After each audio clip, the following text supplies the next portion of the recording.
Hey everyone, welcome to another episode of our discussion series, Game Gabs, where we bring our discussions we normally have just amongst ourselves to you guys. Today we're going to be talking about boss battles, carrying on a bit of our discussion from last week about mini games, where we kind of ended up on this topic and then realized we should save it for this week. So we're going to be talking about boss battles, what we like, what we hate, some of our favorites. If you want to hear more after this one's done, go back and watch the last one because there's like 20 to 25 minutes of us just talking about this topic on a video that was completely unrelated to it. No, not really, but you get the idea. We stay on topic in these videos. We are good at that. Cool. So have you guys played Miles Morales? As always, we want to hear your thoughts on the topic and what you want to hear us talk about next, and your opinions on our opinions and how bad they are. Especially, I think it's Jack's turn to get roasted this time, so roast him. I don't think I ever will. Yes, you will. No, my opinions are always just too popular. Yeah, because he's just so boring. Just no. Tell him how boring his opinions are. No. All right. No. I'm sure it'll happen. I feel like there's plenty of things that I'd be like, this is great or this is shit, and people are gonna be like, shut the fuck up. I feel like we just got demonetized. How many minutes? It wasn't a very clear swear, and it's already been however many minutes. It's fine. All right. So let's roll to see who starts this conversation. Alrighty. Please do not be me. Damn it. Ha! Whoa. I start every week. Someone else start. Mine was a 20, and then it went down to 14. So just avoided it. I got a 7. No, that was right. I got a 7. 19. Get wrecked, Lucky. Well, you're the only one who actually prepared for this, so it's probably for the best. I'm also the only one who actually I like talking, so whatever. I can deal with that. He likes his own voice. Yes, I do like the sound of my own voice. If these two ever leave the channel, I will continue on this series with clones of myself. Just film yourself 3 times. Exactly. Yeah. All right, cool. So, I think the thing for me, just sort of jumping back a little bit and bringing up sort of how we got onto this topic from last week, kind of thinking about what makes a good boss battle, because Cal, you don't like them particularly, as you sort of said.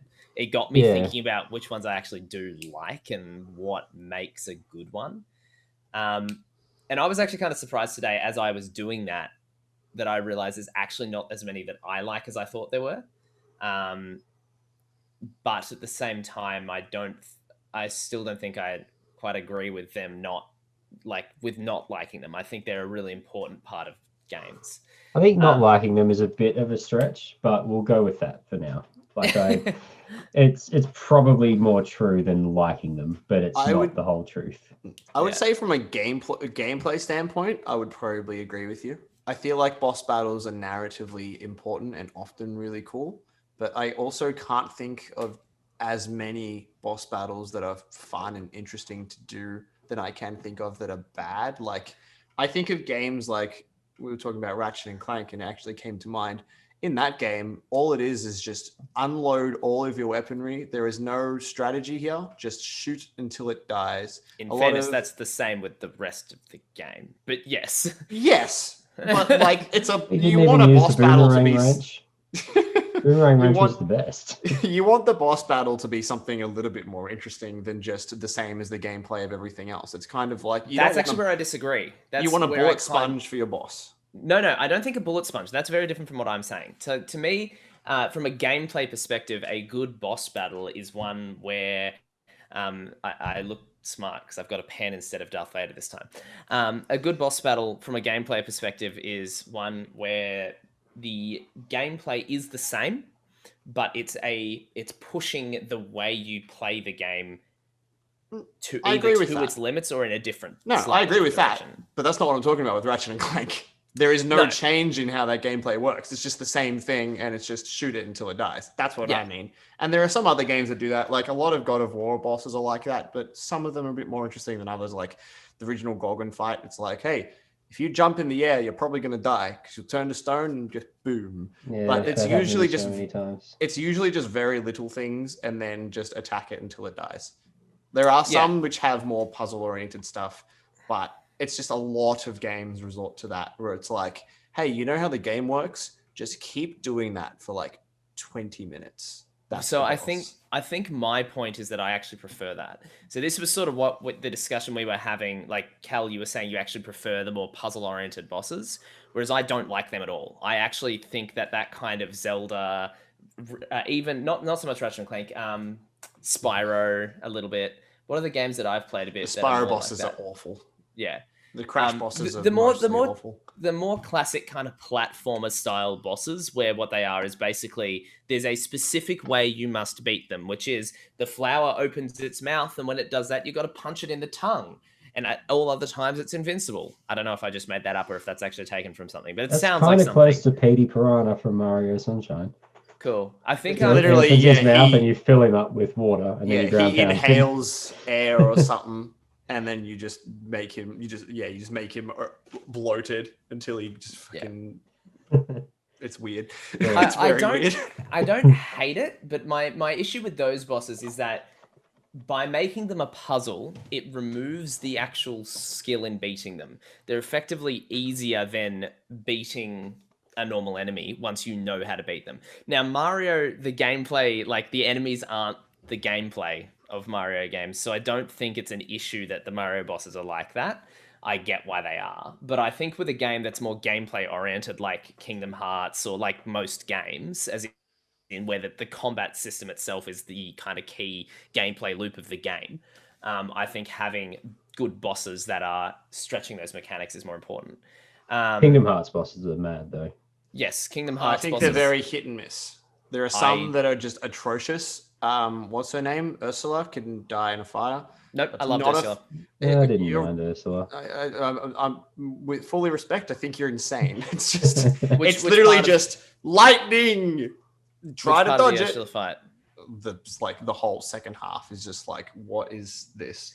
Yeah, There's but no I rhyme or remember when I reason to first this. played that as a kid, and just getting up to that, I thought it was sick that all of a sudden I'm fighting a giant Ursula. And this was one of the things Thematically, sure. I'm talking gameplay. It's just, so no. I think that was sort of what I was kind of building towards, is that for me, probably as I was sort of going through my list, like I've got a bunch of bosses listed here. I was thinking just like, who are bosses that I really like? I have, I'll skip some and I'll just talk about the ones that are important to this. Xemnas, Zoldan. We're just going Kingdom Hearts at the moment because that was the first thing I thought of. Man, I'm not gonna know any of these fucking names. So Xemnas, final boss. Zoldan Yeah. was Beast's Castle.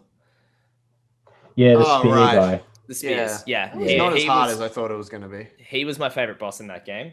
Oh, really? Mine was easily what's it? Hydra, the big dragon. The or whatever. Hydra was sick too. I didn't write that down, but I did think about it. Oh, sorry, no, my favorite boss in that game was actually Roxas, but that's The Hydra was the first boss I died to, and I got Mickey, and then I got it down to like 1 health before I realized that Mickey couldn't kill bosses, and I'm like, oh. Yeah. And then from just been Kingdom so Hearts long. 1, my favorite bosses were Ansem and Maleficent. Mine is not easily, like from a thematic standpoint, but this is just because I think it's awesome. And is it Chernobog? How do you say his name? Oh, the volcano guy. Yeah. Oh man, that's such a fucking cool moment. I love Although, it.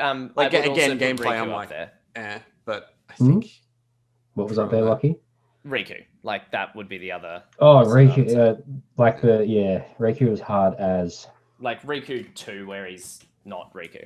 Yeah, he's the heartless Riku. Spoilers, by the way, guys. If you haven't played any of the games we're talking about, we will probably spoil the living hell out of them.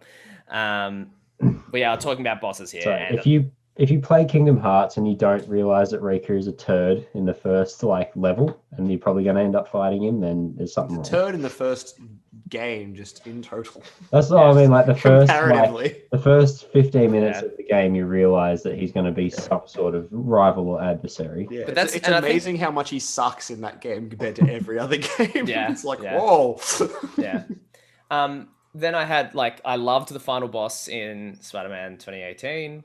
And God of War 2018, I wasn't so interested in the final boss was awesome there too. I really enjoyed that. But I won't bring that up because I know that some people here don't know that boss. I haven't played either of those games. No, I know. But God of War 2018 was a bit weird with bosses, but if we had more time, I'd go into why. But yeah. Then there was some others, like just from a thematic point of view, Tavion and Desan in Star Wars Jedi Knight were awesome because there was so much build up to them. Literally, that was like the point of this game was like it's a revenge story. Early on, something bad happens, and then you're just trying to hunt these two people down. And it's like you play through the bad happens. You meet the villain early on, and it goes into gameplay, and he kicks your ass. And it's not like the classic, oh, you're supposed to lose this fight kind of fight. It's like you make a shot, it's redirected back up at you, and then he just starts throwing you around with the force, and you have no idea what's happening. You're just flying around around the map, getting absolutely ruined. Well, one thing I will say, have either of you witnessed the greatest boss in any game, which is Mysterio in Spider-Man 2, the movie game? No.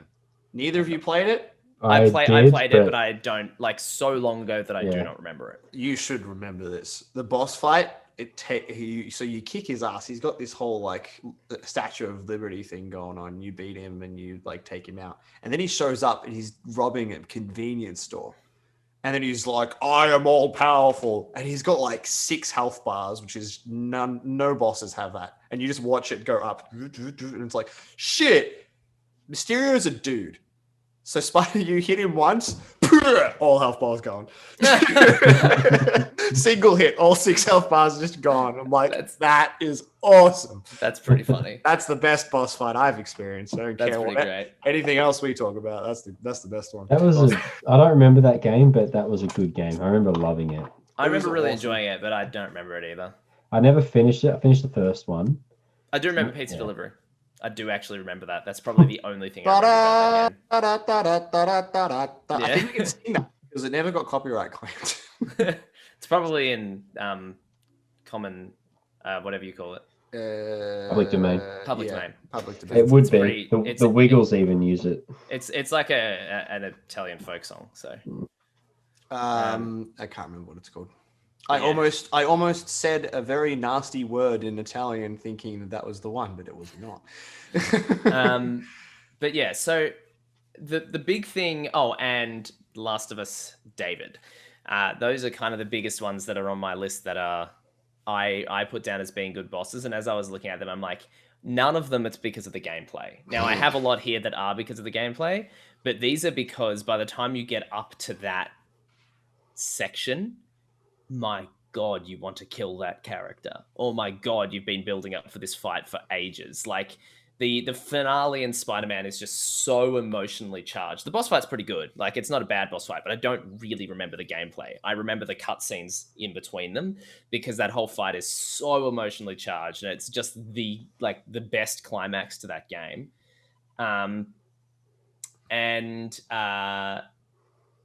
The Roxas, all the Kingdom Hearts bosses I mentioned, except for Zoldan, that one was about the gameplay because I just thought the spear thing was sick. I just liked him. I was going to say, I don't think it was an overly holy shit moment story-wise. No, it was a cool boss. He was a very hard boss if you went there under level like I did. Yeah. He was the first boss that I feel like was just like, I'm going to make you dead. Like all the others were like either, I'm going to throw all this shit at you, or I'm a big giant thing. But this guy is just like, all right, you need to die. Here's everything I have. And it's like, Is he the first I think you're right, actually. That was, boss? Is he the first organization boss I don't comes in a second chapter of a level? It depends on the order you do things in, I think. Because by the second chapter, you can do them in any order. I do think he's the lowest level one, though. I think the first organization boss, though, you fight him again, is the Satari. Yes. Yes, because you fight him in. I just meant like the second chapter one. That guy was hard as well. Like not for health reasons, but for if you were too slow to destroy his water. It was absurdly easy. I will say his replica data's a nightmare, but it's he was a pain easy. in the ass. His replica. You need to use the bloody drive forms or whatever. Otherwise, it just doesn't happen. There's just so many things to kill in such a short amount of time. It's like piss off. Otherwise, I didn't find him very hard. No, sorry. He was very, very easy. I Sorry, struggled. gotta disagree there. I was a kid, but yeah. I struggled. He I was think as the much of a time limit joke as thing- his journal entry indicated he should have been. I think the time Yeah. limit thing adds a level of pressure to it. But Yeah, that's they're what still pretty always easy to killed me. I think I died Yeah. like 6 times when it went down to just the 10 seconds. It's and you had to literally go- it's as soon as you pick up one of the music notes and start swinging it around, you're fine. Yeah. Yeah. Um, But that doesn't really happen in the replica fight. no. Cool. Oh, you just have to kill them Yeah. with the Keyblade. You also Um, there's also so many that you cannot do it without actually like. I think there's literally hyper-strategizing 100 for it. in it, Yeah. and then it happens multiple times. Could you just go into wisdom and shoot them? That is exactly how you do it. Yes, Yeah, that's there how you I go. did it too. Actually, what I think what I did was I went with the ultimate one and used the fire and just flew into them all, and they all died instantly. And then I used magic later to just to hit him because he always had his water shield up, and it's like, well, this is annoying. I'm just going to shoot the shit out of you. I did use fire, but I think I did it in wisdom form. I'm pretty sure I skated around in wisdom form. I used using fire. both, but I started with the ultimate form and then did wisdom later Okay. at the end when I got it again. Yeah. I think yeah, there are a lot of those, they really work as great thematic and story moments, but I think of them more specifically as story beats than the perspective of just this is what I think of when I think of boss battle, because I think for me that's kind of the gameplay elements stick out for that, because I don't really differentiate it as much when it's an important story beat. I think of it almost like a cutscene, just sometimes a more interactive cutscene. When I think boss fights specifically, and I think this is from the older games mentality where it's like you're so used to like, yes, it's a climax, but it's usually like, okay, cool. What am I going to have to do differently here? Or how am I going to use this, this, and this to make this work? So I think Cal and I would have that perspective because we're more used to that. But when it comes to really story heavy and awesome thematic boss fights, when they're tied to what's come before, they kind of blur into just story beats more than anything. Whereas moments like Chernobaby, the story doesn't build to him.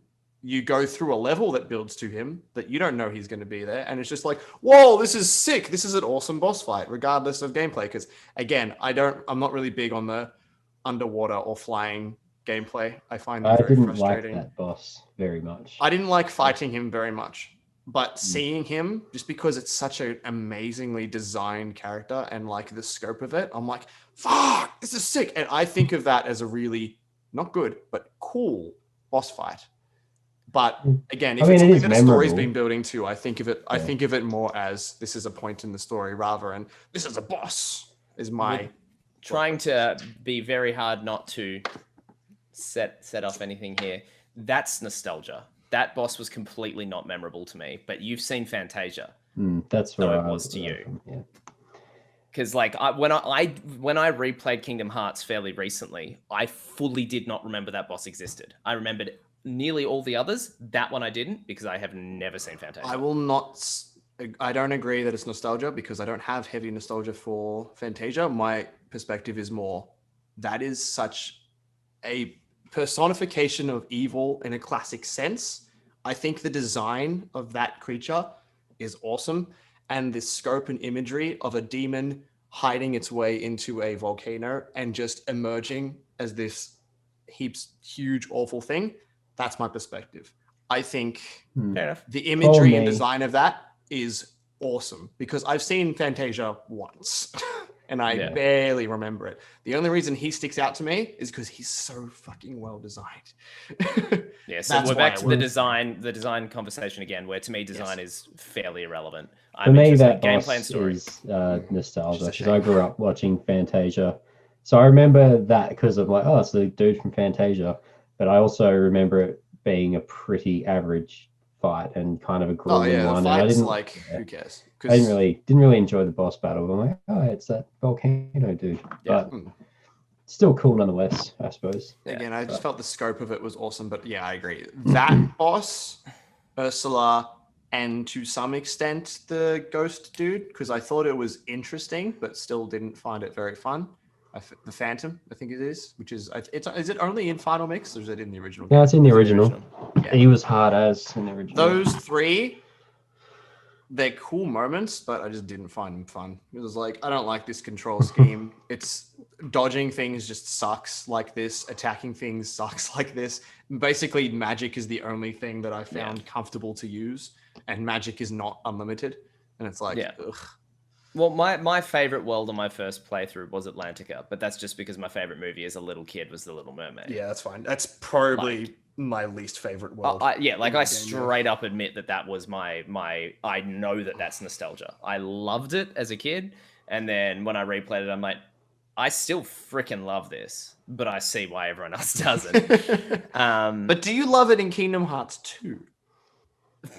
Back to mini games.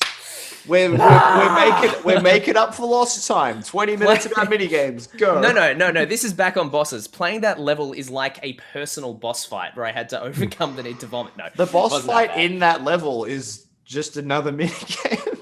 I think the most triggering thing for me about that was that it was the same as the story of the first game. They'd all forgotten everything. But it had Eric in it. They totally just didn't do anything with The Little Mermaid 2. I thought I was expecting that to come in and never did. Isn't the one where she has a daughter? Yeah, it's actually. Well, we never saw her meet Eric, so it might have been weird, I guess, in that sense. Yeah. It was Eric, right? I'm thinking of the right one. I don't know. I mean, they jump around a lot in what they show in their stories. I don't think anyone's going to go, but wait, we didn't meet Eric. Why does she have a daughter now? It's Disney. But she never went to the Kingdom Hearts is anyway. Sorry? Kingdom Hearts in general is very convoluted. They could have done whatever they wanted, and no one would really care at this point. I guarantee you they would have filled in that plot point in 3 games' time, because they do not like to leave plot holes. They will keep adding them. They will fill them, but then they will add more. So they'll always have work to do. And the filler will cause for in other locations that you didn't realize.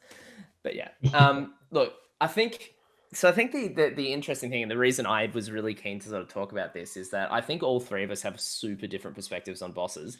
And I actually think there's something that all three of us need to do that none of us have enough experience with, which is Soulsborne games.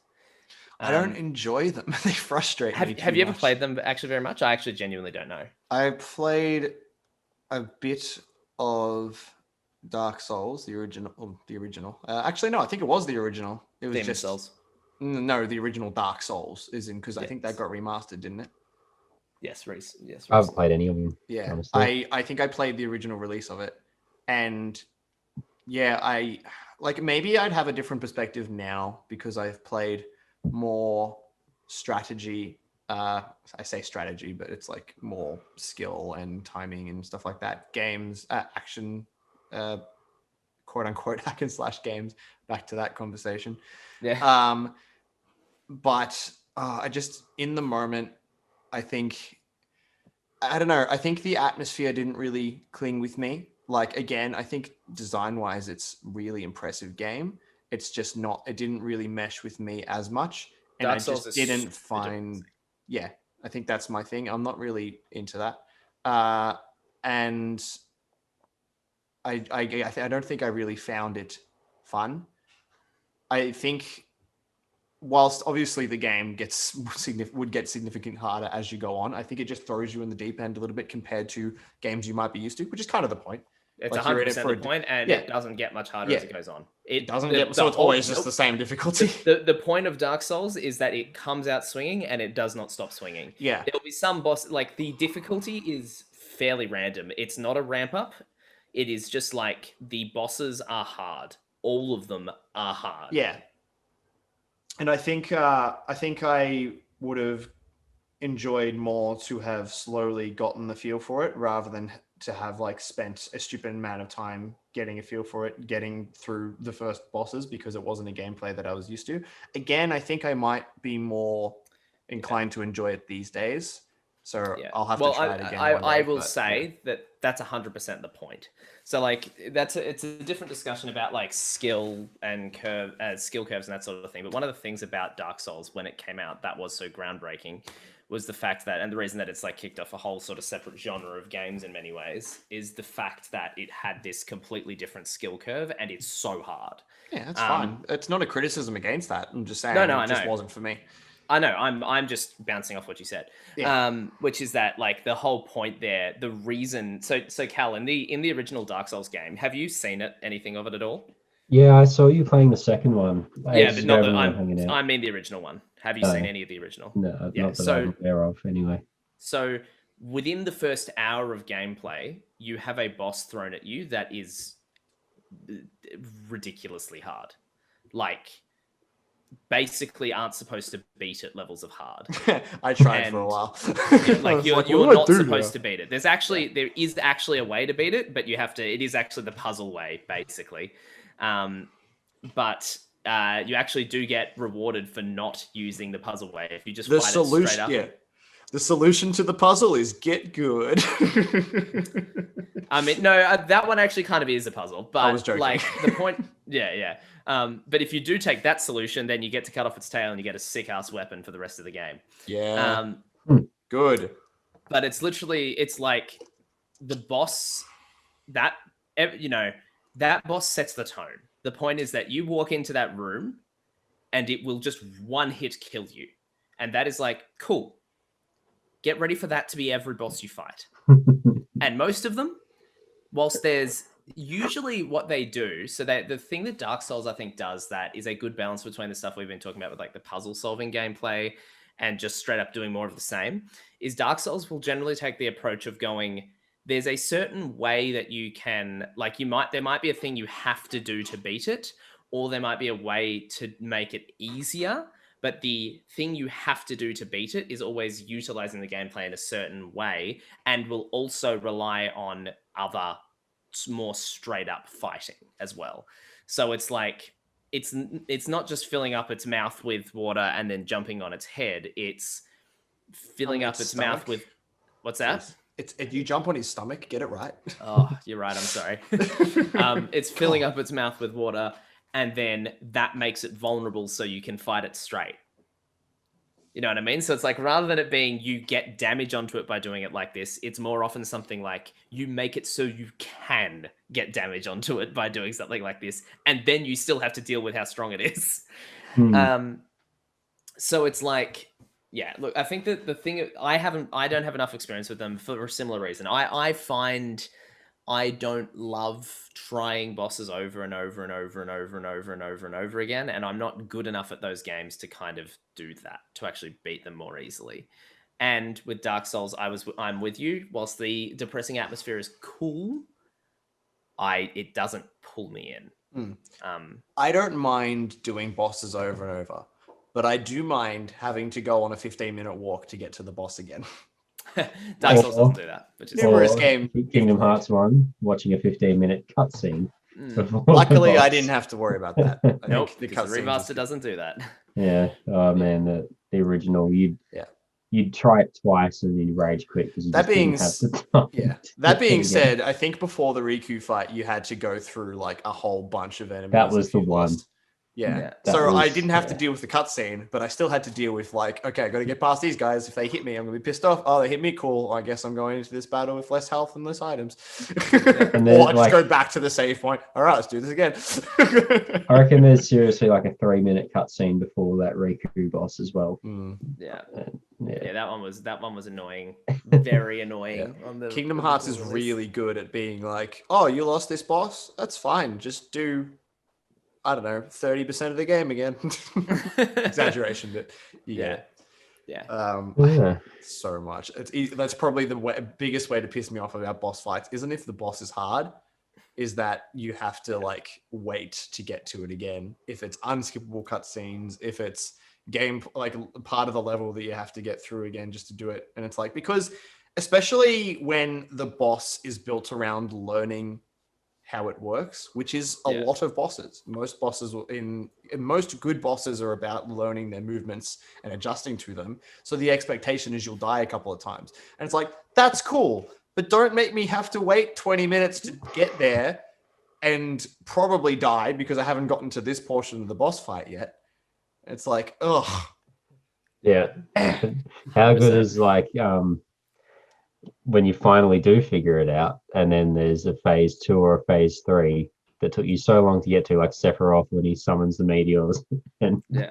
just destroys you, and you I don't know how actually they got work. really lucky with Sephiroth. On my it wasn't my first try fighting him. I think it was my second or third because I went at the very end.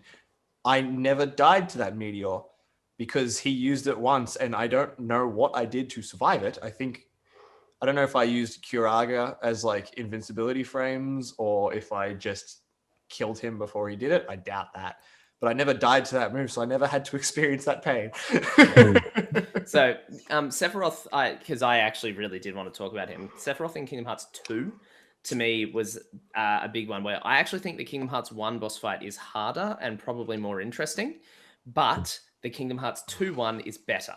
Yeah, I agree with that. I agree. And what's your reason before I say mine? I just loved the reaction commands in Kingdom Hearts 2. They made the boss fight so much more exciting. Even though the fact you could just mash triangle completely broke the game, but when I was a kid and didn't know that, yes, I didn't. I was the same. And playing it, like I played it maybe 5 years ago, most recently, and I just still was like, no, I'm gonna cheat. I'll just do it when it comes up. Like, yeah, just do it properly.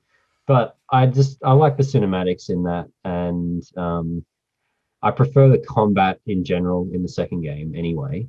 Yeah. Just a little, and the way you can, if you get knocked, in the air, you can press circle to sort of spring back. And Yeah. I just found the combat more enjoyable, I guess. If Sephiroth hits you in the air, you're dead. Yes. It's like, just let me teleport to you. You get the one if you get knocked to 1 HP and you can dodge fast enough. But yeah, you can survive if Sephiroth hits you in the air. But Yeah. the big thing that I was going to say is there's a reason that there's compilations of you on YouTube of streamers reacting to the Sephiroth fight, which is that when that fight starts and he's like, turns around, you hear one winged angel starts playing. He says, "Show me your strength." You have this split-second reaction command, and then if you don't hit it, he just one hits you. It does not matter what level you are. He one hits you.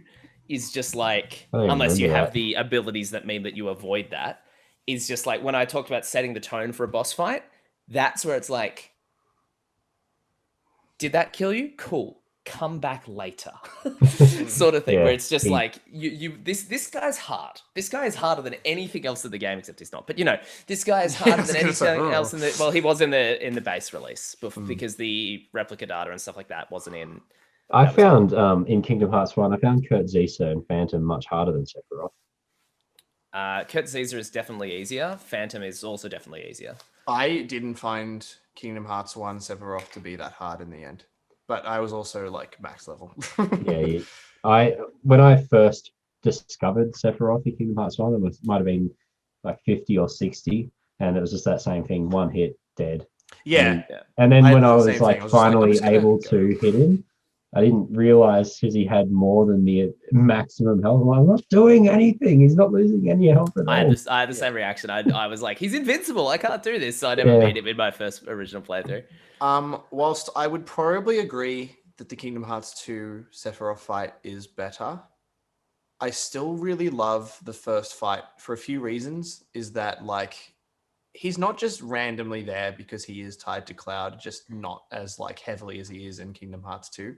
But it's such a like holy shit moment in the game. It's like whoa. But also when you pick the question marks and he shows up, you mean? Yeah, and I also just find his presence in that fight is so fucking intimidating because it's not in the second game. He makes a point to be like, "I am going to destroy you." In the first game, he doesn't do that.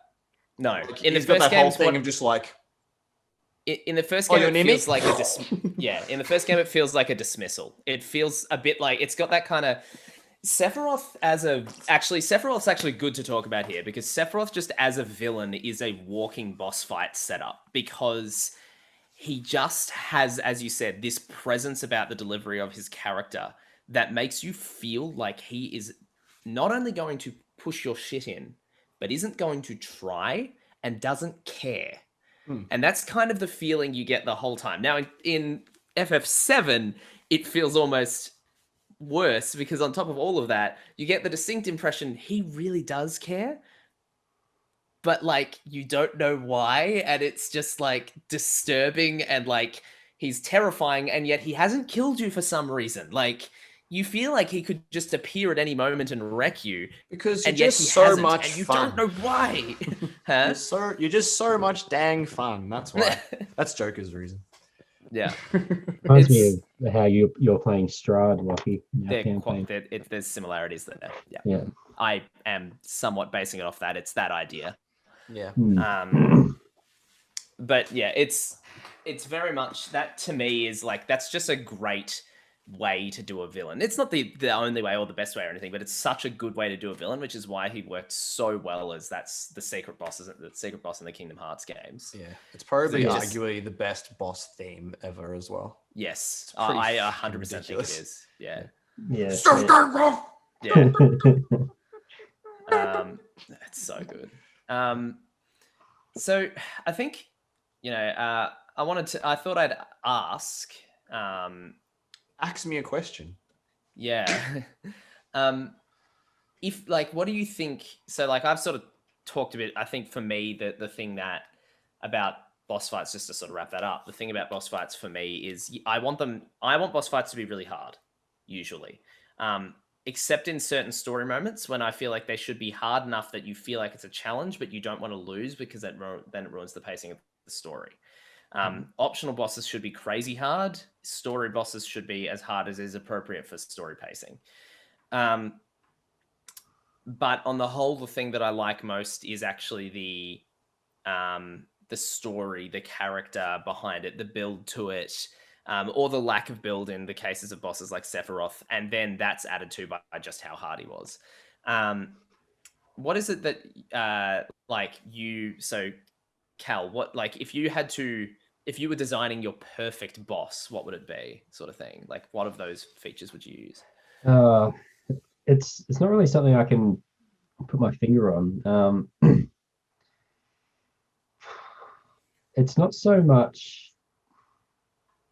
the boss itself. It's just sort of more, like you say, if it's a game where it's too hard for the story and it ruins the pacing, or like sometimes I just find them a hindrance to the way that I'm playing a game. And that's sort of why I generally go, oh, it's a boss fight, damn it.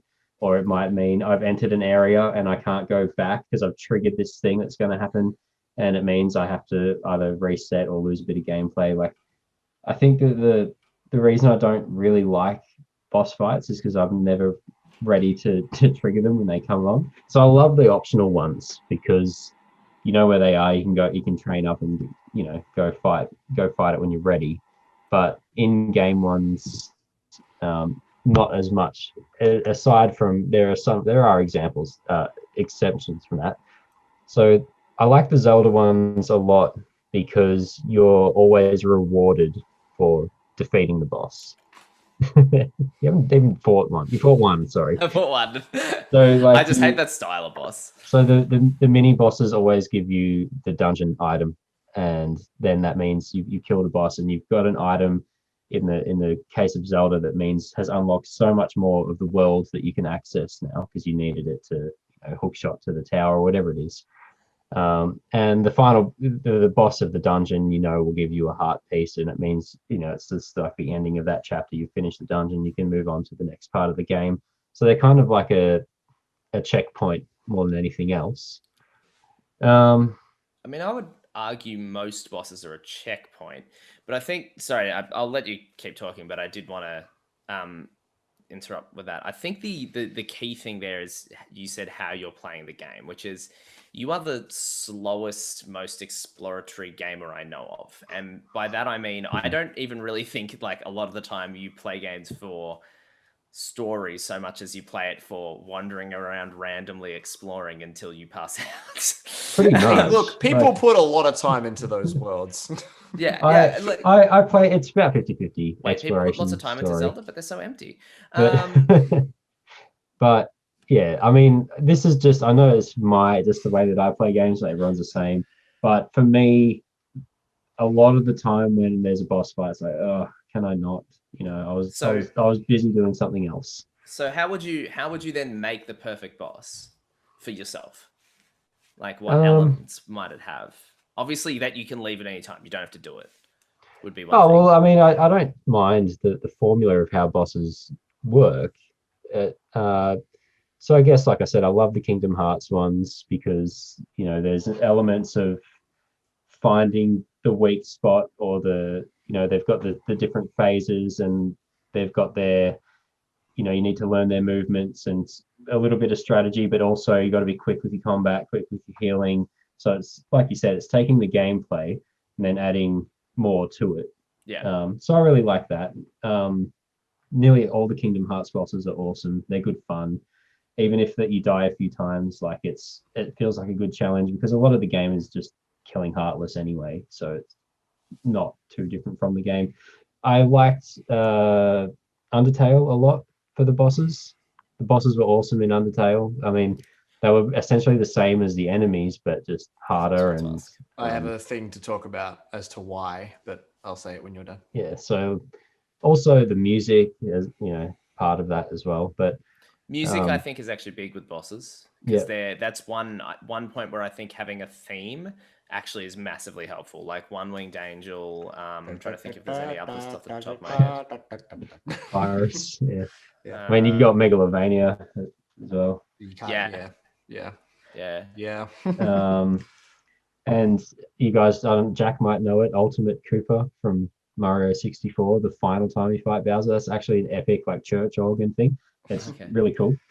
I haven't heard so it in a long time, I mean, Mario is another example of a game where I don't like the bosses because I feel like the game is built around exploring, collecting, and then you have to fight this thing, and you know exactly what you have to do. You have to hit it 3 times, and then it dies, and it's like, oh, can I just not? I can't be bothered with this. I have a theory with you.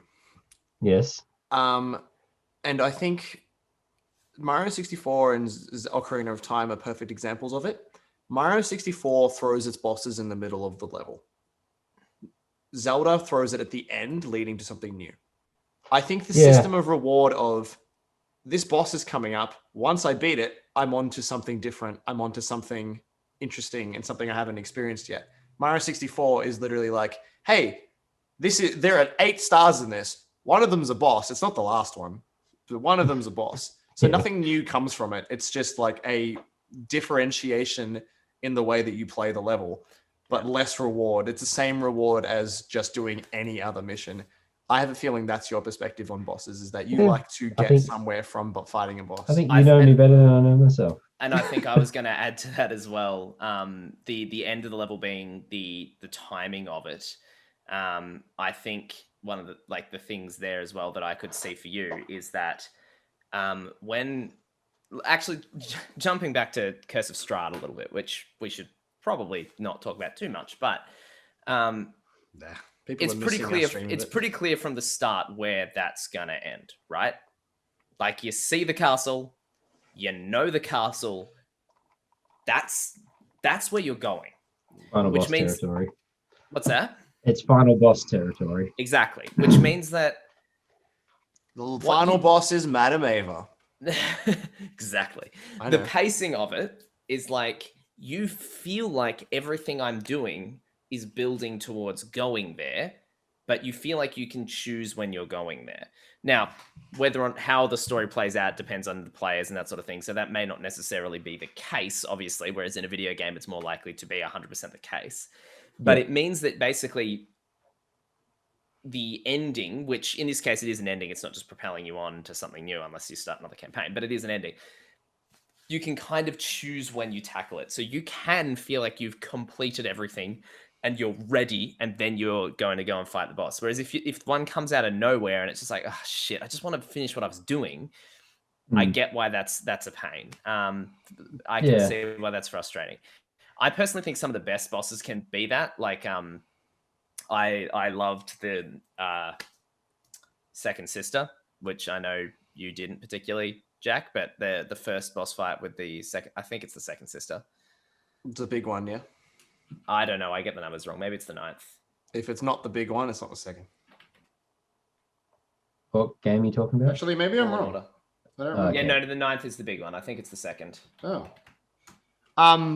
Yeah, Second Sister is the one I was thinking of.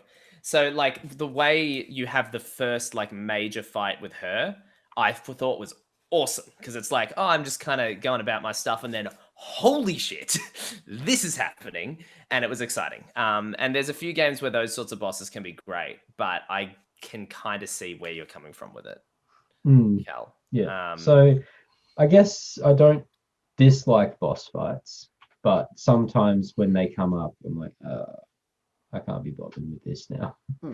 But I think it's based on the purpose it serves for you. But like, yeah, to go back to like one of my favorite ones was Hydra from Kingdom Hearts 2. Yeah. And also the thing you fight in the ballroom in Beast Castle.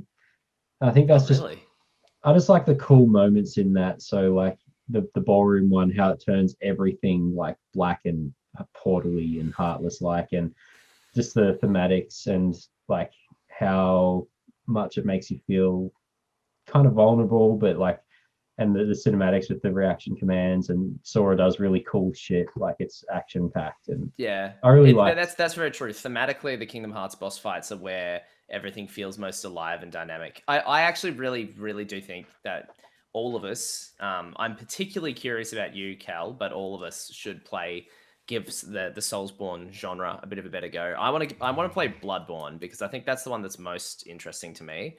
I got over Sekiro pretty fast. And all I know about Bloodborne is if you do that behind the disc in the circle, you give him an ass. Yeah, I feel like Sekiro is probably the most visually interesting to me. I just like that culture mix, and I'd like to see more of that. It's not really a mix. It's pretty straight up Japanese. Doesn't it still have all the like?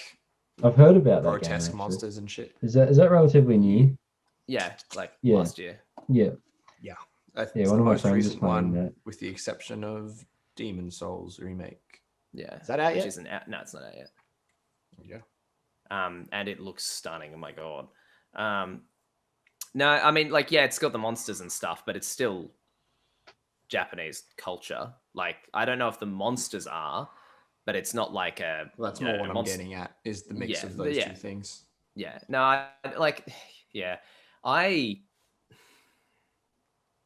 I just didn't find that game grabbed me at all. And I think my issue with all of those games is there's just no story. And I'm going to trigger so many fans when I say that. There just isn't. If I wanted to say something that might trigger people as well, just thinking about a game where I found the bosses sort of taxing, for me, that was God of War. I've only played the first two and about a third of the third one, but there were a few that were really cool, like the Minotaur in the first one was awesome. And I think the final boss in the first or second one with the mirrors, I can't remember what that was, but I really liked that games long enough to remember. But that's kind of what I was getting at, is that they're God of War's equivalent of bullet sponges for the most part.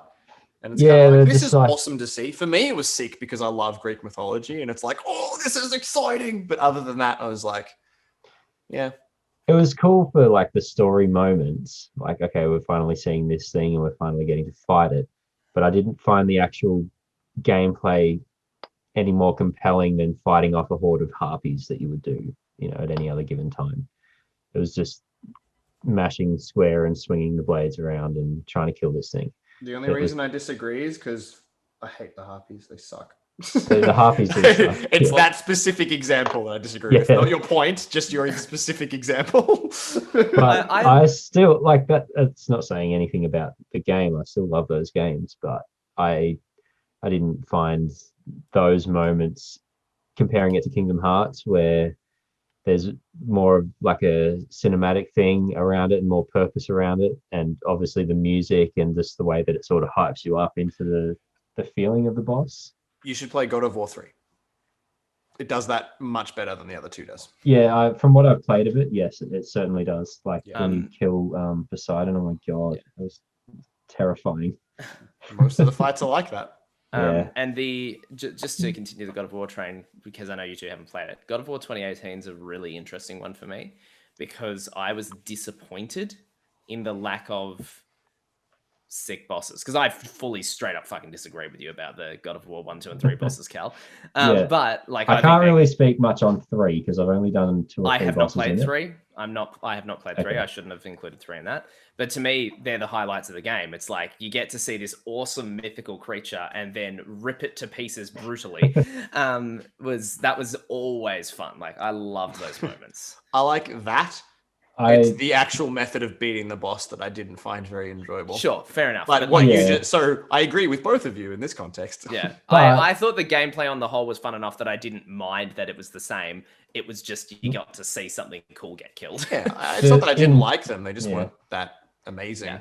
In cool 3, though, like when you're thinking about the Poseidon fight, you're climbing on one of the what are they called? The big Titans, and it's almost like that Kingdom Hearts 2 kind of thing where there's lots of stuff going on. You got to climb a thing, and like it is different to the first 2 games where it's just more of the same sort of combat but just takes ages to kill it.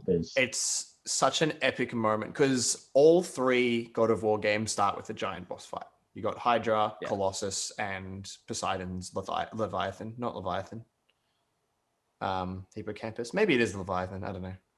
But regardless, but hippocampus is a part of your brain. Hippocampus is also a seahorse. I know. Not a seahorse, a sea horse.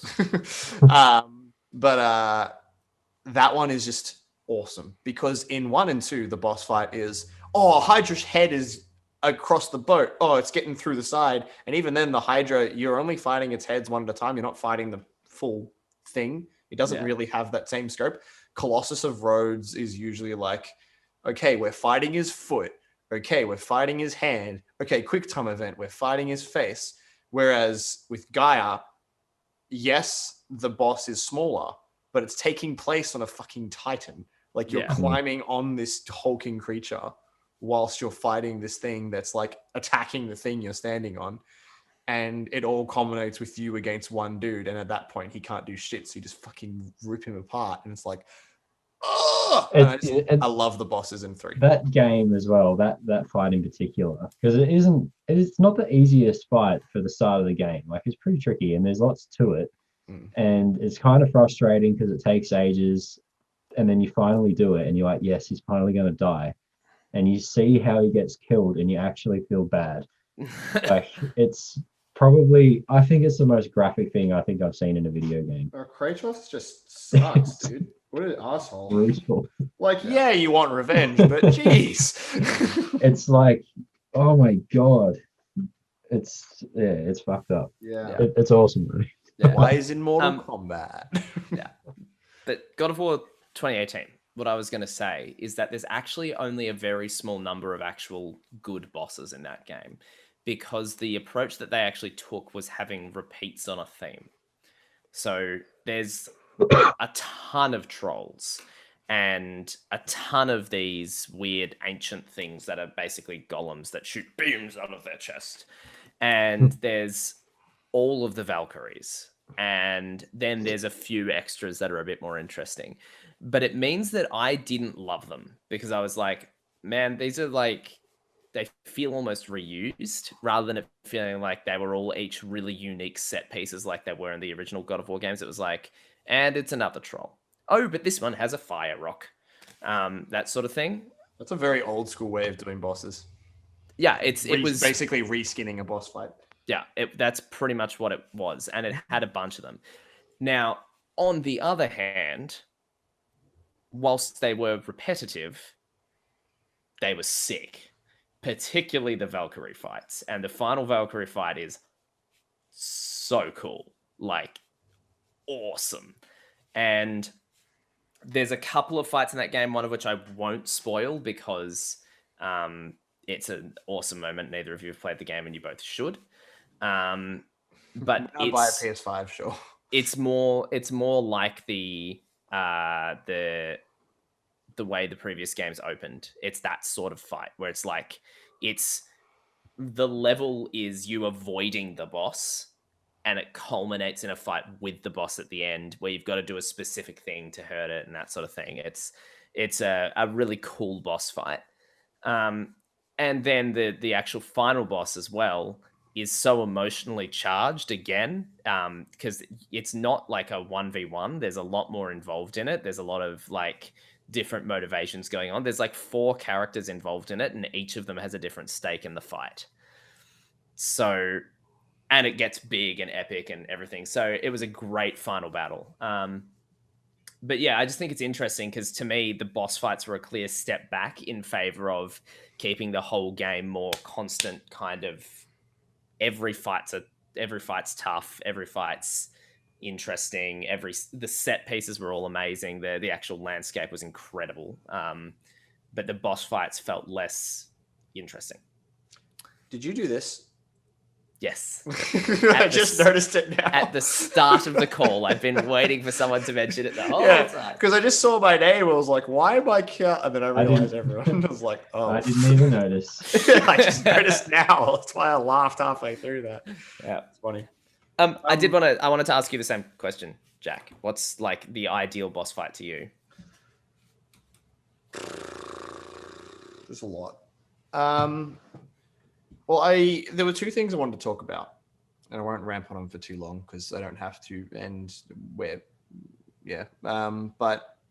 there are 2 kinds of boss fights that I find specifically interesting, based on the way that they affect the games. So, for one, is the more old school sentiment. No, I said it right. Just sounded really weird when I said it out loud. I was like, "Is that correct?" The Crash Bandicoot game bosses are not great. When you consider how hard some of that platforming can be, they're just super dumb and easy a lot of the time. But they're all really memorable characters.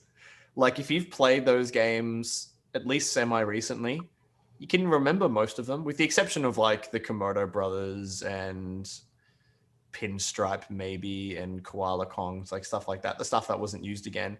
Characters like Tiny and Engine and Embryo and Cortex, of course, and Ripperoo and Puppy. Puppy was the one I was going to say next. Entropy.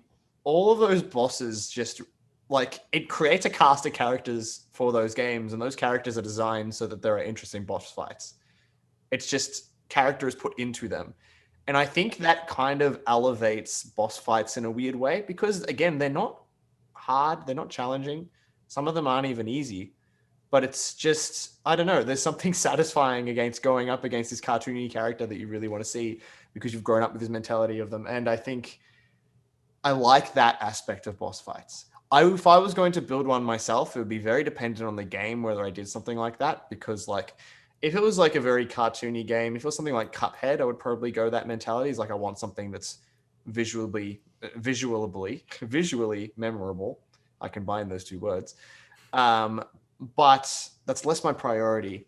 I just think that those really work for those contexts of games. And I also think, and this is kind of my mentality for what you were talking about and what you look for in boss fights, Lockie, is big spoilers for Fallen Order. If you haven't played it, just skip ahead for 5 minutes. Cal, you haven't played it, have you? No, but I'll live. Are you sure you don't want to take your headphones out? That's pretty awesome. It's okay. I think Lockie has showed the very me. ending, I showed him before I realized I should have shown him. There you go. Yeah. So the final moment of the game before, like, the final cutscene is just Darth Vader showing up and fucking shit up. That's not a boss fight. It feels like a boss fight, but it's not. It's purely an epic story moment that leads to fuck. Yeah. That's how that works. And to me, a lot of boss fights with that kind of epicness or build have that similar feeling, even though that Darth Vader fight isn't a boss fight. Yeah. I view them with that kind of perspective in mind, as less awesome boss fights, as more awesome epic story beats. That's kind of my perspective of it. That being said, I think if you combine that with an effective boss fight, you're meeting the best of both worlds. Yeah. Again, it depends on the game.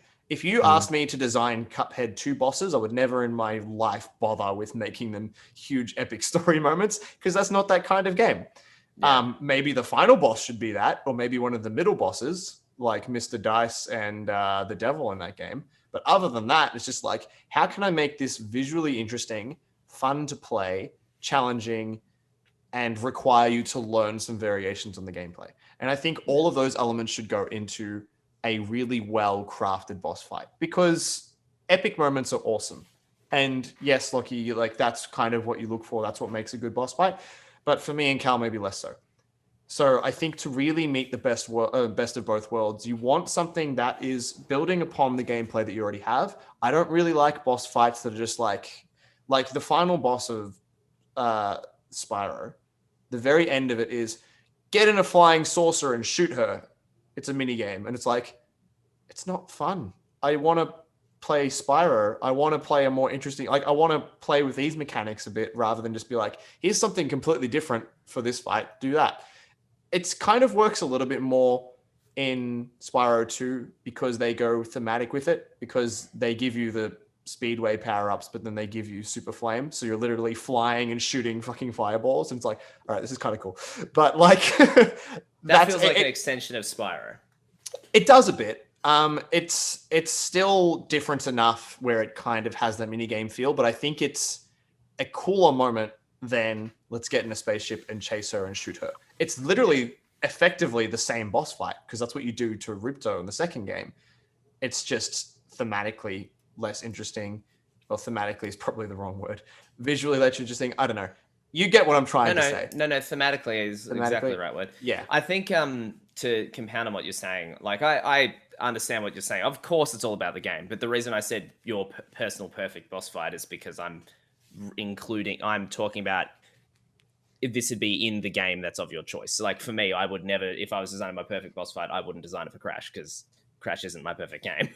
But I couldn't say that I have one. I don't really have a favored type of game either. I think I would shine in something that is visually pleasing because that's kind of what I really love about a lot of video games is aesthetic.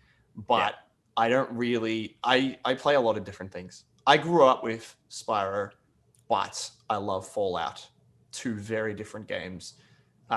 So it's kind of hard to shoehorn me into what kind of boss would I create. But I think for creating an effective boss fight that meets a majority of games is to have a strong build to it, have some level of reward. I think that whilst it is a bit cliche and standard to finish a world with a boss fight, it just makes it very satisfying to complete something like that. It works. There are reasons that things like that are used over and over again is because they're effective. Yes, it is, as an idea, cliche, but I don't see many people turn their nose up at the idea of, okay, to go to this next place, I have to beat this boss because it's just satisfying to do. Yeah, and it's 100%. Awesome, like this level is building to this point. You get to this point, you pass it, you're onto something new. It just makes story sense. Yeah. In all senses, it's just really effective. Yes, it's used all the time, but I don't know many people who complain about that because that's just, it's the nature of a boss fight. It works. It's used that way because it works that way. Yeah. Just all of those elements, more or less. And also because I would want it to be visually striking, whether it's atmosphere, intensity, imagery, thematicism, anything to make it memorable more than just a story beat. Because it's great to have a cool story boss fight, but there are many times where I remember the build up and the end of the boss fight, but not the fight itself. And I think there are ways to kind of blend those three. So you remember the actual battle itself rather than just getting there and what came after. Yeah. Well, kind of I think it depends on the timing of the boss as well. Like for me, for example, a final boss in most instances should be the not unless there's secret stuff. If it's a more linear game, the final boss should, unless there's a good reason not to, as in pacing, the final boss should generally be the hardest boss in the game, really hard, that sort of thing. Which, funny enough, a lot of the time isn't the case. Yes, a lot of the time. Games don't do that, where the final boss is actually pretty piss easy. Yeah, I'm trying to think of an example, but I've blanked on it. So continue. I feel like I would have some, but there's one specifically I have in mind, but I've blanked. But what I was going to say is one of the things about the final boss to me, or any boss fight, any really good boss fight that doesn't feel like filler, is to me generally one of the best things about it is if it feels really personal, which is where I mentioned the UFO versus Spyro being the one actually flying. Is you want to feel like the way you beat that boss is you beating that boss, not a gadget beating that boss or something like that. So like the end of Ratchet and Clank 3 is the same. It's also a UFO. And I didn't remember this until I replayed it recently, because I just remembered the other part of the fight with Nefarious, which was cool. But the part with the actual flying saucer is crap. It's awful. Yeah, It's I don't like the final bosses of any of the Ratchet and Clank games. I like Drek. I don't hate 2, but I also don't really like it either. All three of them I'm kind of like, this is dumb. 2 was terrible. I liked Drek. Drek was the best for me because it had that personal element to me, where by the time you got up to Drek, he was the only Ratchet and Clank villain that you actually felt like a villain. Nefarious feels like a cartoon. The second game, spoiler alert if you haven't played it, the villain's a fucking moron. He's Quark. Like, he's the world's biggest dipshit. I kind of it's great, but it also means that the final boss is like, you don't even fight him, you fight the proto-pet thing, and it's just not. I just didn't like it. Yeah. But to me, Drek, whilst like I think the actual mechanics of the game were worse, which does make the boss fight less good, Drek is so hateable. So hateable. Like, he is a grade A. He's asshole. Grimy. That's exactly. The best explanation. He's grimy. Exactly. You say that, you know what you mean. Yeah, yeah. And I think, in the reboot that they did, that was one of the biggest failings. Was I watched that movie and I don't remember it.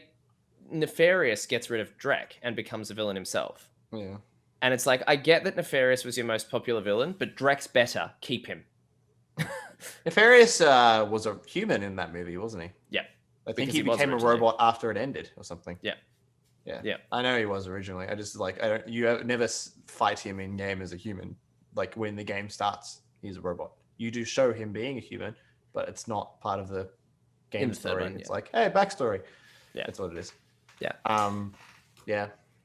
I feel like Nefarious is a much more memorable villain, purely by character, design, scope. His goal is more, whilst he is really cartoony, it's more presently.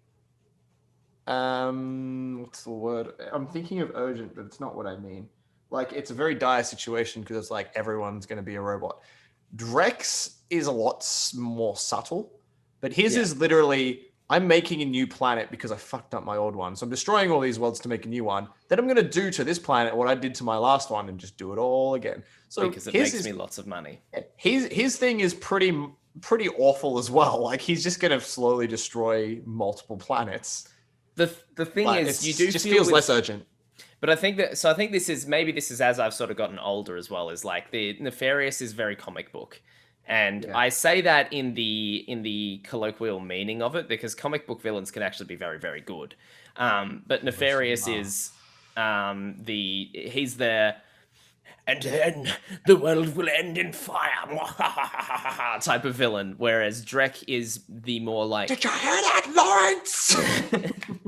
Whereas Drek is more like, oh no, I'm just a grade A douchebag who is about to personally screw you over and also kill millions of people.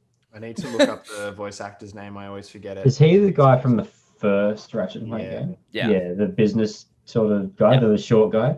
Yeah. Did you play the series? Kevin Michael Richardson. The first two. Classic. First two. Yeah, I did. Only ones I played right, many years ago. Yeah. Man, Kevin Michael Richardson, what a voice. Yeah. He's also Gantu. He's a lot of things. Mm. He was Gantu in Kingdom Hearts, wasn't he? In Birth by Sleep. I feel like he was. I'm not sure. I would assume he was. He's done video games, movies. He's done all kinds of shit. It was probably him. But he's great. I love him. I think he's in the Spyro reboot. I played that a couple of days ago. I was just playing through games, and you two kept on talking about the Spyro games. Like, you were talking about Hero's Tale, and Cal was talking about the remakes. And I was like, man, I'm gonna play all these. And I couldn't get through Hero's Tale. I got over it very quickly. But what's it called? A New Beginning, the reboot one. It's a very short game, and it's all just grinding mostly. It's just like, hey, level up. It's God of War. The gameplay is God of War, which is weird. It's it's attack enemies and push boxes around, and just endless waves of enemies. The waves and enemies in that game is fucking stupid, but it was just a really bizarre experience. And yeah, he's in that game. He plays one of the 4 dragons who teaches you about your breaths. Yeah. Speaking of Spyro, Jack, did I ever show you? There's in one of the Spyro games, I think on PS2, you can clip out of a level, and you end up in Hogwarts from Lego Harry Potter. That's Hero's Tale. Yep. And you can fly around Hogwarts as Spyro. Because they use the same foundation for those games. They never took it out. It's pretty funny. You're not meant to get there. I don't recall how you actually do it, but it's pretty amazing. I've seen it on YouTube. It's literally just Spyro and Hogwarts. It's like this is a whole thing. I don't think it was Lego. It wasn't Lego? I'm pretty sure that would have been just one of the normal Harry Potter games. Yeah, I'm pretty sure Lego Harry Potter came out way later. After, maybe 10 years later. I don't even think Lego Star Wars was out when Hero's Tale came out. Lego Star Wars PS2. It was, but I don't think it was out. I think it came out after. It'd have to be pretty close. I reckon it would have been before. Google Lego. I'm Googling Hero's Tale. Pretty certain it isn't. Oh, I'm already on Hero's Tale. So Hero's Tale was 9th November 2014. Lego Star Wars. Bruh. Hey, it worked that time. Okay, it just took me to the actual Lego Star Wars. That's not helpful. No, I just want the original one, damn you. Google one here's up. 2005. Yeah, so it's a year after. Yeah, it was pretty close. Hero's Tale was November 2004. There So you go. it's close, but I was the reason I said that is because I'm certain that I played Hero's Tale first, and I remember Lego Star Wars coming out. Yeah. Either way, games, you can go to Hogwarts. Yeah, I think they, because I don't know if they specifically did it or if they outsourced or what, or if they just got the same foundation or whatever happened. But yeah, it was just building off of the assets of that game, and it's just amazing that that's a thing. I need to watch that video again. It's really funny. It's just so weird. Yeah. Cool. I mean, I think that I've covered pretty much everything, but I do think like that I wanted to say, and so I think we're probably good to wrap up soon. I don't really have much more to add. No, I think the only thing that I'd say, which is an interesting thing I only just thought of, which maybe even could be a separate conversation potentially for another time, maybe not straight away because it's fairly similar, but is I think I'm actually partly coming at this from more of a point of view of a good villain than a good boss. Because a lot of the stuff that you're naming, I'm going, I suppose so, but like, to me, when I get to that fight, I never want to beat them. You know what I mean? Like the Crash bosses aren't memorable to me. I did play those games as a kid, and I don't remember the bosses because I didn't care. Yeah, respectfully, they're extremely memorable bosses. No, I understand that, but in a like, again, we've had this conversation before. I didn't watch cartoons as a kid, did not play any of the more platformy kiddie style games. I kind of went straight on to other stuff. So I think for me, that style of more cartoony character just isn't something that I'm actually as interested in or find as memorable, which is not a knock against them. It's just a personal thing. Whereas I look more at villains, which I think was partially where that's coming from for me. So like, if I look at this list, I'm like, not one of them. Some of them are very anime, but none of them's that cartoony style thing that you're talking about. Not one. My list of villains that I've got. Oh yeah, sorry, I missed that. I blanked for a very important part of that sentence, and I was like, "What the hell are you talking about?" Yeah. And like, to me, I would argue that like I was about to argue that the Crash bosses, they're not even bosses, they're characters. I'm like, wait, no, they're definitely bosses. It's just they're not villains, they're characters. Like they still kind of are villains, as in they're antagonistic. They're not the main villain. Yeah. But it also like, you don't, when you get up to them, you're not like, oh, I can't wait to beat this guy. You know what I mean? Which is to me not what that kind of game, yeah. exactly. Which is when I was thinking about boss fights, that's where my mind went. I was like, the bosses where when you get up to them, you're like, oh yes, I want to kill you so bad. Or you get up to them and you're like, who are you? And then they're so hard that by the time you beat them, you're just like on the ground in tears with relief that you finally did it, sort of thing. I'm not sure I've ever had that experience, but I've never had that exactly. But like, I'm pretty sure I've shed some tears over some bosses, but for very different reasons. there was a Yeah. Sekiro one that me and Hayden, I haven't beaten the game. I didn't get up to it in my playthrough, but I kept playing it at Hayden's and watching Hayden do it. The gorilla for I can't, the Guardian thing, Guardian Ape, I think it was called. Oh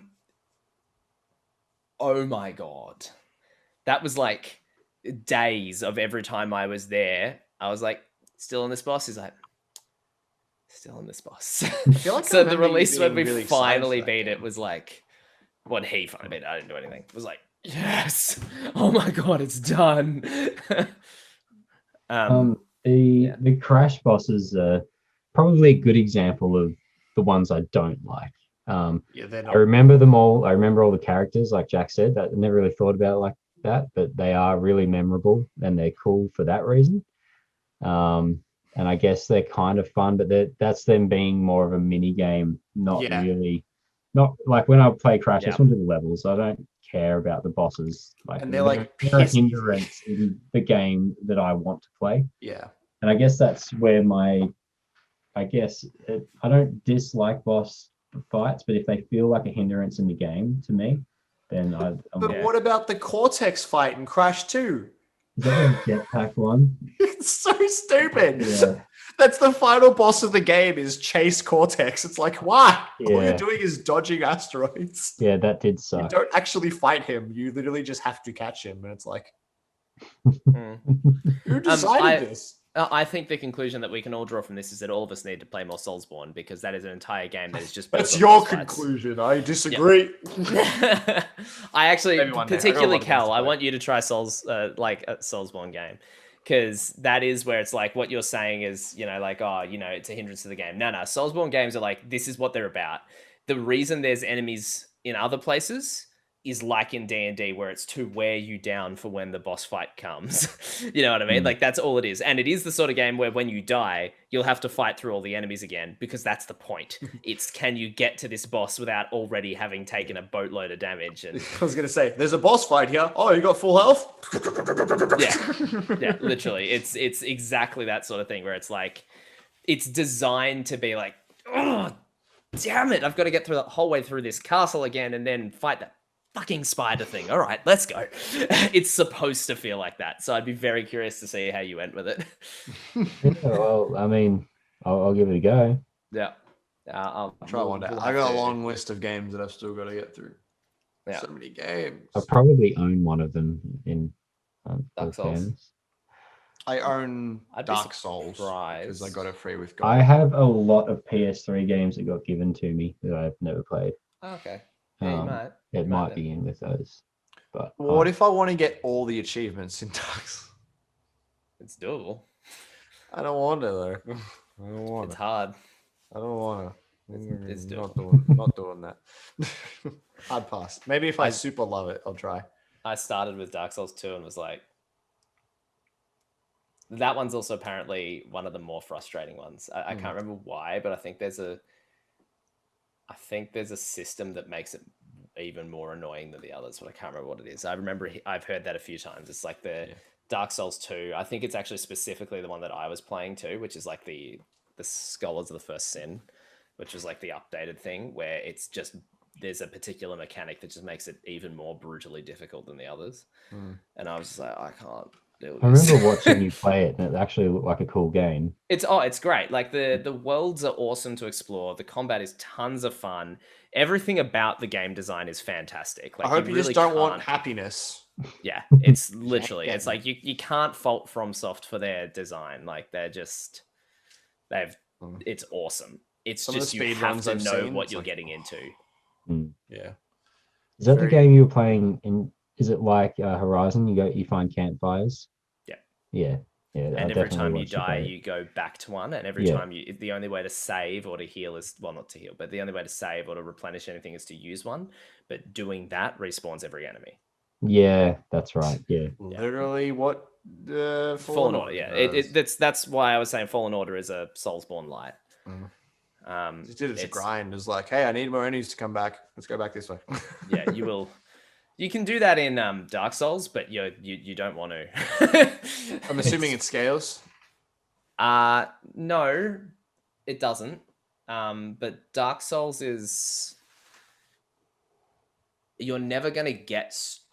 I haven't played it enough to really comment on this, but from what I understand, you're never gonna get strong enough that it ever becomes easy. I don't like playing that way anyway. The only reason I ever did that was in Xenoblade, because the gameplay of that, how to play that game optimally.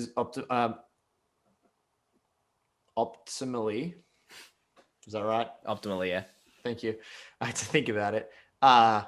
Just confuses the shit out of me. It's like, I am not getting this, so I'm just going to level up. Like, I got through most of the game without having to grind. Literally, I think I got to the second or third last boss. I'm like, my brain hurts. I'm just going to grind. And it's not a fault on the game. It was a fault on, like, I don't know. This is not my kind of game usually. I liked it because it's fucking beautiful. It's a Wii game. Well, to be fair, I was playing the Switch version, but apparently the Wii version was beautiful, except for the characters. They looked like things. But the area and the visuals, fuck, a game that takes place on two giant gods. That's so cool. Yeah. I love it. And I was just enjoying all of that so much, and the characters are all awesome, that I was like, I can't, I don't want, this gameplay isn't what I like, but everything else is good enough to keep me going. So I got to a point where I was like, I don't know how to beat this without grinding, because this gameplay just doesn't work for me. So I just grinded until it was easy to beat the last couple of bosses. I'm like, look, I know that the challenge is good, but I just didn't get it. Yeah. So I just took the easy way out. Oh man, I didn't even mention Ninja Gaiden.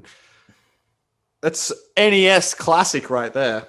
I didn't play it on NES. I played one of the. Really? You didn't play it on the NES? What a shocker! Because I've literally never played any game on any of those sorts of consoles. I don't know. Was it NES? They're old and bad. I feel like it was NES, not arcade originally, wasn't it, Cal? I don't know. You don't know? No, I don't know. Some Nintendo fan you are. So I think the one I played was Ninja Gaiden 2, which was on 360. It seems so bizarre to me. That was so hard. Yeah. We got up to the final boss of it, and it's like 3 bosses in a row, and we couldn't beat the second because your health carries over for all 3. And you're just like, by the time you're up to the second boss, I was just like, and I'm sure there's going to be people in the comments this time, if just going, you found that hard? That boss was so easy, I could do it in my sleep. And I'll be like, I could do that with 3 less redstone. Yes, exactly. I Minecraft reference, another game I've played lots of. I play a lot of Minecraft. It's a fun game. But yeah. I don't care if it's for 2-year-olds. It's actually a really good game. It's a great game. It's got a bad rep because of its fan base, but it's a great game. Yeah. Cool. Anyway, I reckon we should leave it there. Yeah, we're only 40 minutes past our usual time. I think it's actually 30, not even, but whatever. It was good. I like talking about bosses. I don't know what we're going to talk about next time. I'd love to talk about design with you guys one day, but I don't know if either of you have noticed that stuff enough to have a full conversation about it. I don't notice it in the real world, let alone in a game. Man. I think I do, but not from a designer's point. So in the sense that something looks really pretty, then straight away immersion, and it's fun to me. Oh no, that's plenty. Yes, I look at it from how this was a design standpoint, but it's not so much that I find interested in. It's just things that are visually striking for specific reasons or visually effective. That's probably like the thing that will make me like a game more than anything else off the bat, is if it looks good. Also, just quickly because I almost forgot about it, when I was talking about Crash, how the cast of characters was what made the bosses cool, even though they sucked. I wouldn't say that for the gameplay of Undertale, but that was my point. Those bosses are sick and they're all cool characters. All the bosses are really cool characters. They all have so much charm. It also, to an extent, applies to Kingdom Hearts. Yeah. Where part of the thing there is like the organization bosses, you like the whole like end of KH2 is just a boss rush. But all of those org members have so much personality, or most of them have so much personality, that each fight is very unique gameplay wise and feels cool because it's like, oh, I'm getting to interact with this really sick org member. Unless you're one of the people who plays it because they just like seeing Disney worlds. I remember seeing a review of the game that said Hello Bastion was the worst world because it wasn't even a Disney world. I'm like, it's my favorite one. What? Yeah. I hate the fucking level layout of that. I like the stuff that happens, but fuck, I hated playing through and fighting the enemies and having so many spots to fall. I was like, I'm gonna die. Let's talk about levels. Levels, yeah. Except that good games don't have levels because they're... Okay, Kingdom Hearts is a bad game. You heard it here first. I'm just being a controversial asshole now. I don't think that at all. I was going to say, I don't think you think that at all. No, I don't. I actually probably like open world games less than I like level games. That'd be a good one. Levels we love and hate. Levels could be fun. Yeah. All right. Unless we hear some good ideas from you guys before our next video. Yeah, give us some, huh? What are you guys doing? Topic. Yeah, what are you doing? Give us some ideas so that we don't have to work so hard. Do our work for us. Yeah, like all of that time we could be playing video games, but instead we're thinking about our next video. You know how boring that is? Exactly. We hate our jobs. Do it for us. I love this. I'd much rather do this than my actual job. Yeah, me too. Me too. If you're one of my students, you didn't hear that. I've got no issue with my students. This is just fun and awesome. I love this for sure. Yeah. All right. Cool. So, yep, as always, like, comment, subscribe, bell icon, all that stuff that every YouTuber does. And let us know if you want to hear us talk about anything fun or interesting and what you think about boss battles. What are your favorites? What are your least favorites? What makes a good one? Can we just end this video off with a golf clap for my webcam? Oh, yeah. Very well done, Jack's webcam. Stayed in focus the whole time. I think it did go out for half a second. That was the true boss battle. Yeah, I finally won. Today is the day. And apparently the first episode for some reason. I really, really wish that your camera went out of focus as we were saying that. I could try. It's being too good at the moment. Ooh. Yeah, it's working. It's the light. It's absolutely the lighting is the problem.